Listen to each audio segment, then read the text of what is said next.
A string of suicide blasts and raids claimed by the ISIS killed more than 220 people in southern Syria on Wednesday, in one of the terrorist group's deadliest ever assaults in the country. The Syrian Observatory for Human Rights said the attacks hit several areas of the largely government-held southern province of Syria, where ISIS retains a presence in a northeastern desert region. The bloodshed came almost a week into a Russia-backed regime campaign to oust ISIS fighters from a holdout in a neighboring province of the country's south. ISIS claimed responsibility for the violence, saying soldiers of the caliphate attacked Syrian government positions and security outposts in Syria city, then detonated explosive belts. The Britain-based observatory said 4 suicide bombers targeted Syria city while others hit small villages to the north and east and shot residents in their homes.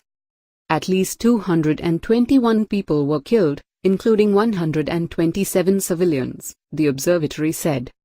The remaining 94 dead were pro-regime fighters, mostly residents who took up arms to defend their homes, it said.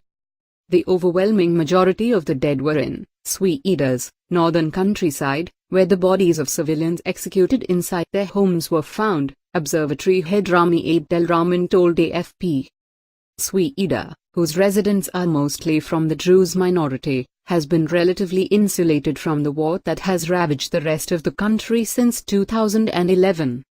It's the bloodiest death toll in Syria province since the start of the war and one of the deadliest ever ISIS attacks in Syria, the observatory chief said. He said regime forces eventually ousted ISIS from several villages its fighters had seized and put an end to the attacks. Some residents who fled the attacks on their villages are returning and finding people dead in their homes, Abdelrahman said. At least 38 ISIS fighters were also killed, including the suicide attackers.